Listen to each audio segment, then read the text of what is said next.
People ask me why I buy cars I've never tested and that I probably won't like. And I want to state this without arrogance.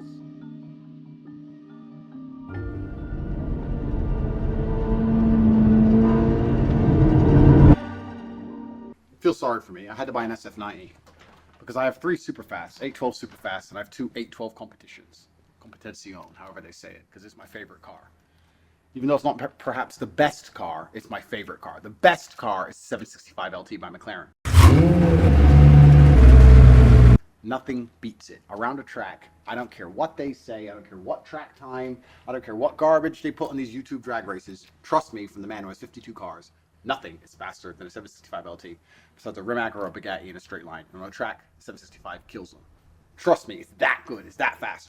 Off the line, it has no traction, so everything beats off the line. But in rolling races, it will smoke anything. So anyway, I have 812s, which is my favorite car. It's not the best car, but it's my favorite car because I like the big V12. I like how they built the car around the engine as opposed to make the engine to fit the car. I like that you can put stuff in the back and you can go on a road trip. I love how it sounds amazing, and it actually feels like a small little sports car. It feels like a mid-engine sports car, considering it's such a big car and it's so heavy. They've done amazing things with that. It's actually a miracle. So it's my favorite car. But everyone's saying, no, you should get an SF90 because it has 1,000 horsepower. And I was like, it's hybrid, that's gay. I'm not gay, I'm straight. And they kept saying, no, you need to try it. It'll beat a 765. I said, that's impossible. And then I was bored, so I just bought one. Car number 53. Let's see what the hype's about. Let's see what the hype's about. I mean, the thing is with me, I buy cars and I don't like them and I never drive them again. The MC20 we just did the review for. I sent it away to get a race exhaust and change some things, take out the OPFs, a body count on it, and I'm going to review it again. And I'm going to really abuse it and see if I can fall in love with it. Otherwise, it just becomes ornament. If this is no fun today, it becomes an ornament permanently. Plugged in, hybrid, me. It looks good, but nothing's better than McLaren. We're going to see. Let's do it. This is my first time inside of an SF9.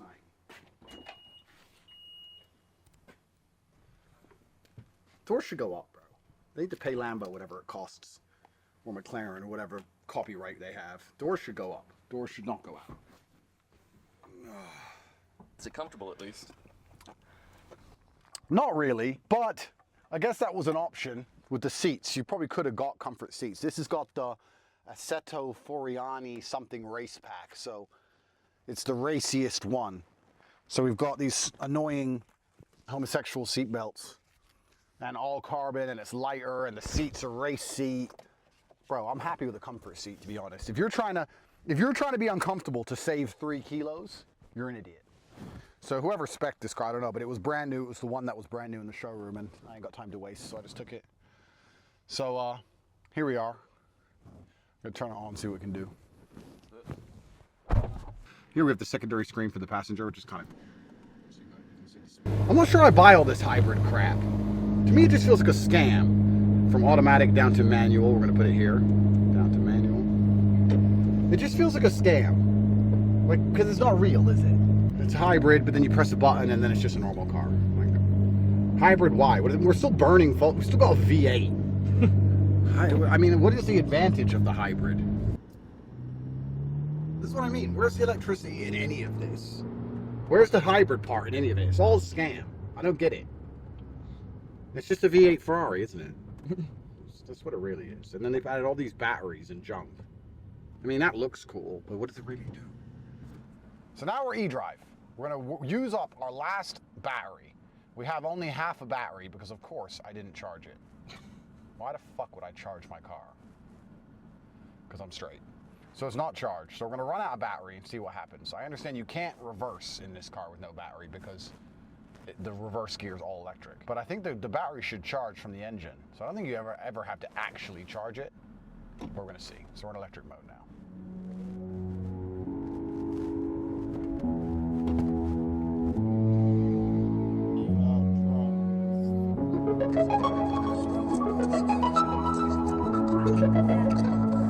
So yeah, my car philosophy is simple.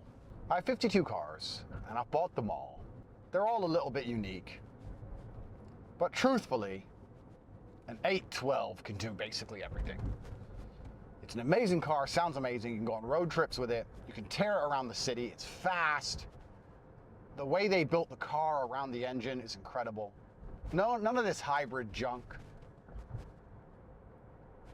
And you only need it can do 90% of what a mid-engine sports car can do. On the road, you're never gonna feel like it's a big, heavy car because you just simply don't get the chance to push it that hard. You'd have to go to a track.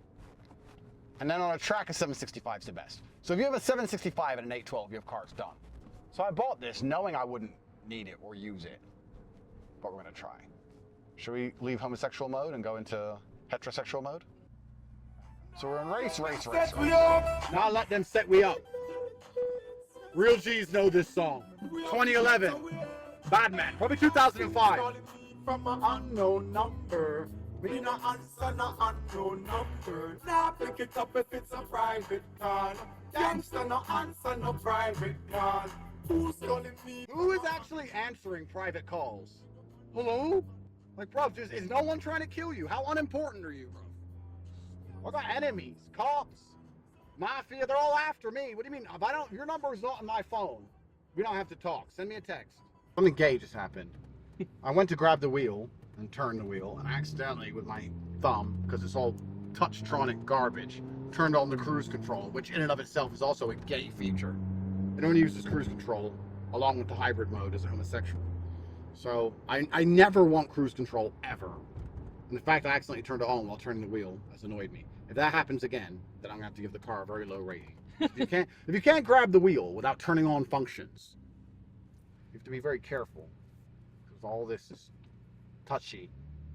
People ask me why I buy cars I've never tested and that I probably won't like.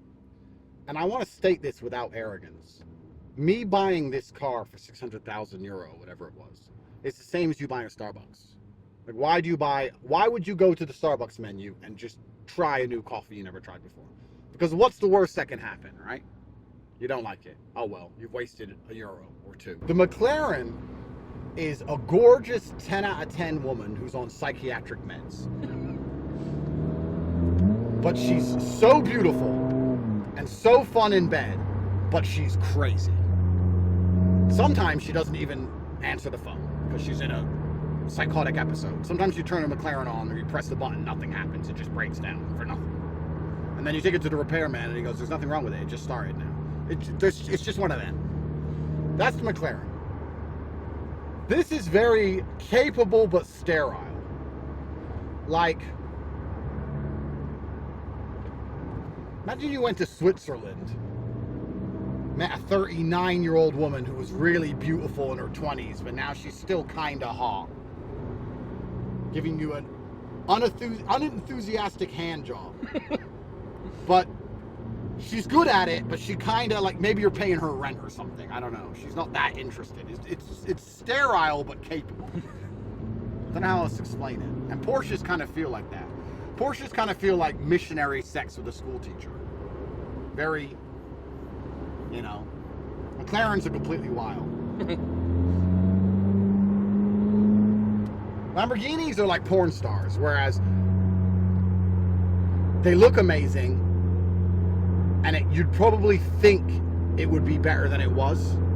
From the outside, you're like, whoa, but then you drive it, it's like, yeah, it's 80% of what you expect it to be, but it's not 100% of what you expect it to be when you drive a Lambo. But yeah, this feels like a Porsche. It's very sterile, it's very linear. There's no jumps in the power, there's not much drama, even a few times when I lost grip there. It's four-wheel drive. It's very, capable. It's capable, but it's sterile. I don't know how else to say it. It's nothing like an 812. An 812, the Ferrari, you put your foot down, you have the engine, crazy noise, the back wheels are going all over the place. This is just like, yeah, we'll go forward if you want. You know? All those sexual references I gave were, of course, haram. I'm a good man. I'm just talking from a previous life. I'm trying to make you people at home understand. But because it's so sterile, it doesn't feel like 1,000 horses. Like the 800 horses you get in a 812 or a 765 feels a lot more because it's so wild. It's like the back's going everywhere, the power kicks in halfway through the gear. This is very linear, it's very smooth, so it doesn't really feel like 1,000 horsepower to me. So maybe if you drive this psycho enough, it can stop feeling sterile. Maybe I'm sterile. Maybe it's all been me all along. Maybe in this relationship, she's not annoying. I'm the annoying one. Maybe I'm not acting right. Maybe it's all self-accountability, all the things I say in podcasts about absolute self-accountability at all times. Maybe it's all my fault. Maybe if I turn off all the traction control and all of the computer stuff and put it in pure death mode where we can spin into a circle and die in a fireball, and then I drive as fast as I possibly can, maybe it won't feel sterile anymore. I am Batman. No sound. Sorry, sir. Keep recording your videos, but Batman. You don't hear me coming, but I appear. And the enemies suffer the ultimate consequence. It's like Top G. Broadcast a symbol into the sky. I'm starting to actually really like this car. Cruising around as Batman in electric mode. This is actually I'm very surprised that I like this car. I'm very surprised. Think we can take off? Let's find out.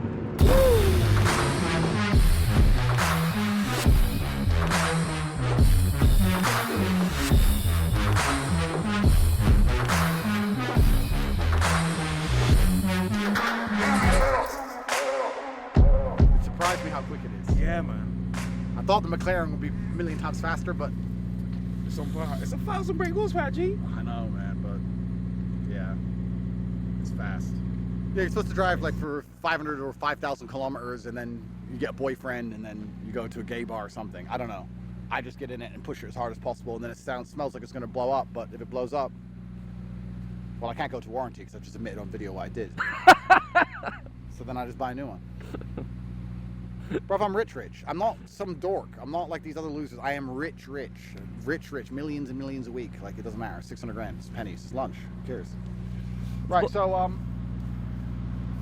yeah. It looks like the Batmobile, and it kind of feels like the Batmobile. So what I want to do is, we should do a drive past. I'll do one drive past in electric mode, like stealth. It won't be as fast, but it'll be quiet. And then I'll put it in max race qualify crazy mode and do another drive past. That's what I think we should do. The electric engine's like a party trick. But, bro, you need the gears. You need the pain and suffering of the climate activists. You know? Yeah. Just stop oil. No. No, I will not. No. I am very pleasantly surprised. I expected it to be sterile and boring, and it kind of was. But then I realized it was all my fault. And maybe, you know, like when my ex-girlfriend said, Andrew, you're not innocent in this. It's not me. It's definitely 100% you. Maybe she was right. And maybe if you give away all your regards for your safety and you become a psycho, it's actually super fun and capable. And it has gimmicks, which keeps it interesting, like electric mode. And it feels pretty planted. It feels pretty good. It smells like it's on fire, but if it doesn't blow up, I guess we'll give it a pretty good mark for reliability. Yeah, 8.5 out of 10. McLaren, you have to have a 10. People say 10 doesn't exist, but no, you have to have a benchmark. The real question is, would I ever buy this over an 812? And the answer to that is no. No way I'd buy this over an 812. That is real Romanian horsepower. We're talking about this having 1,000 horsepower. My G, 2 horsepower. But you ain't got a license, no insurance, no tax. Think about it. What are we gonna do? Stop him. We're gonna take his horse and impound his horse? Nah, bro. Gee, I might buy one of them. I might beat Tristan at his own game. Thinks he's smart by me having 52 supercars and him only driving a Lotto. I'll up the game. How about I only drive one of them? I'll take that to the club. Do you know how many girls you'd get in the club? More than the Bugatti. You'd load that carriage up at the back with chicks. It'd be full of girls. Bro. I think we need to do it. We're gonna go workshop. Got me thinking. I'm not gonna lie, all that making fun of them for hybrid, I'm actually starting to find use for the electric mode already. Like, if I'm not gonna drive crazy fast, electric mode's fine. If you're gonna cruise around, electric mode is totally fine. And then you can just recharge the battery, because I've recharged the battery in full a few times by driving like an idiot for 5 minutes. And then it completely basically recharges, literally after 5 minutes being an idiot. I'm not gonna lie, if you're gonna follow the car in front, which is what you do most of the time, no matter how crazy a driver you are, electric mode is actually fine. Think how much money I'll save on fuel. Where's your fucking cousin? He'd be crying his eyes out.